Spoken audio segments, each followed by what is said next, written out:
Hey everyone, this is Bales. I'm at FantasyLabs and I want to do a quick video to show you how to utilize FantasyLabs to make lineups in a short period of time. So 5 minutes, 10 minutes, 15 minutes. When you have a lot of time to do research, how can you get the most out of the site?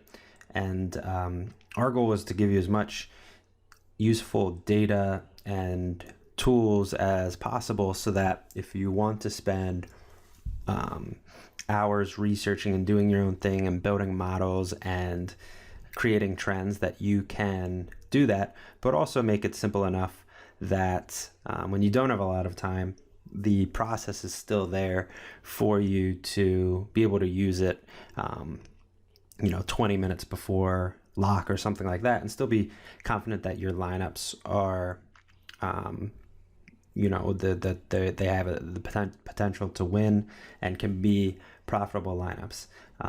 Obviously, I think that the more time you put into it, the greater your chances of success, and there's really no substitute for that. And we want to provide the foundation for you to grow like that as a player. But there are ways to utilize FantasyLabs when you don't have a lot of time.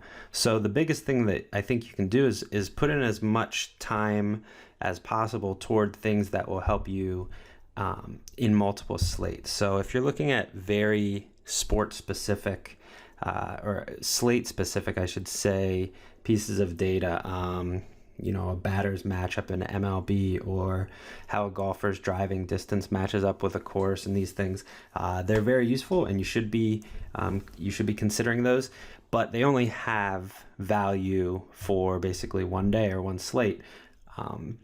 Whereas if you're continually trying to perfect or improve your model, or you're building trends that look for historical value or low ownership, those things will apply to every slate, and ultimately they'll cut down on your research time in the future, because they just have, even if the short-term value is lower than looking at a slate specific piece of data, arguably there's a lot more value in focusing on those evergreen strategies, because it allows you to the value lasts longer and allows you to continually cut down long term on that amount of time that it takes you to create lineups.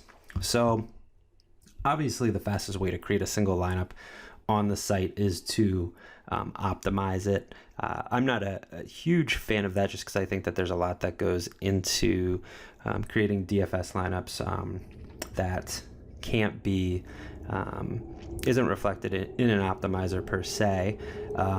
If you're going to do that, golf is probably the best sport, because there's not correlations, or really not too many correlations other than maybe tee time and weather.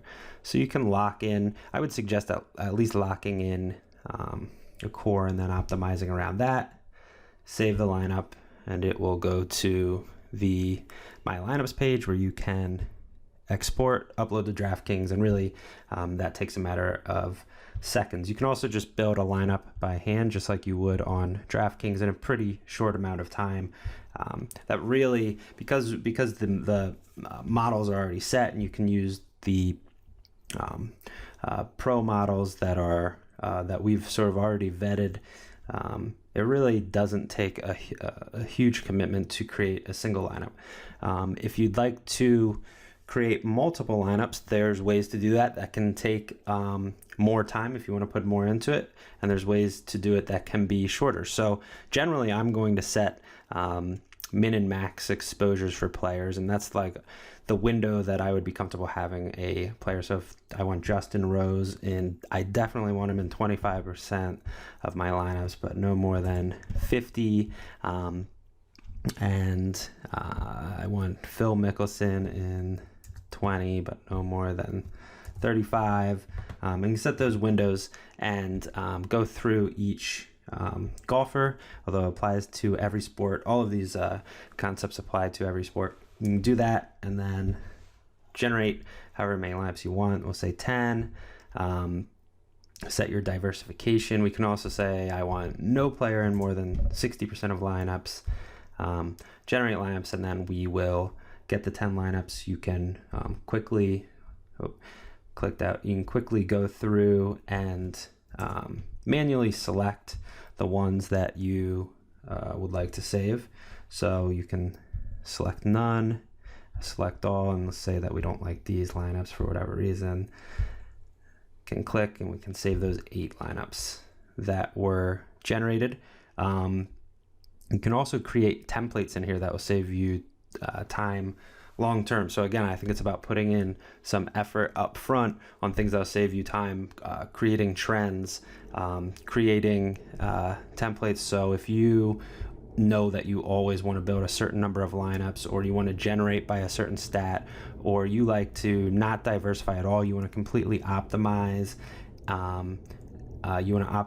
but without, you never want to take on huge risks. So you never want a player in more than 50% of lineups. You can do that and save the changes, and then that template will be saved, and when you come back it'll default to that, and you can click that. You can use it, you can have a qualifier template or a top heavy GPP template or whatever it is, and that will save you a lot of time long term, so that you don't need to continually manually add in those requirements. If on certain stats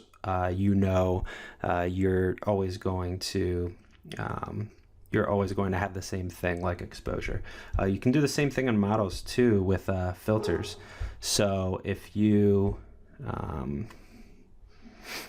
only want to consider, if you put in a lot of work into trends and create situations, so you can look at Justin Rose, he has 11 pro trends. You can create your own trends, and these are situations that have historically led to value on DraftKings in the past. So he's averaging at least 80 DraftKings points per tournament over the past month.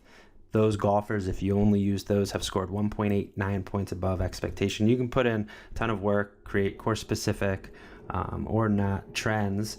And then if you want to only use golfers who have a certain number of trends, I don't have trends created in this account, but I could have 15 trends on average for a player, and I only want to consider golfers who have that floor. I can do that and then save that, and that will very quickly cut down on your player pool, and so the number of players that you're researching will go down, and obviously you're going to cut down on research time like that as well. So the big thing, I think, is just figuring out which parts of FantasyLabs that are will provide you value down the line in different slates. So that's really focusing on building a better model and testing things out there and putting that time in, creating templates and using the filters, creating your own trends or using pro trends, and similar things like that. And of course, just gaining practice using the platform to create lineups is the best way to just make the process more efficient. So now, for example, during NFL, a lot of times if I'm multi-entering something, which I really just started to do this year, when I first did that, it took me a really long time to figure out how to do it. I didn't have the background in it. I wasn't sure how to handle the Excel file exactly. And then by maybe a month into the season, I could create the lineups that I wanted and be confident enough in them with the settings that I had and how I was setting things up, that I wouldn't even need to necessarily look them over. So if I was creating 100 lineups, I wouldn't even go through every single one of them, and I could do that and feel really comfortable with it in maybe 90 seconds or something. So you can go from just coming onto FantasyLabs to having the lineups on DraftKings within 100 seconds. So you can do that quickly here. Let's say create those lineups and also get them into the contest that I want using DraftKings contest export. And so here are the lineups. You could export that, and when you open that file, you'll see you can see all of those lineups. These numbers correspond with DraftKings players in a given slate, and you can enter those into the contest really simply. So just practicing that process was one of the biggest things that cuts down time. It just takes time to learn that and gain familiarity with it. So I think that focusing on those long-term time savers is the biggest piece of advice that I could give for people who want to create lineups for a specific slate in as short of a time period as possible.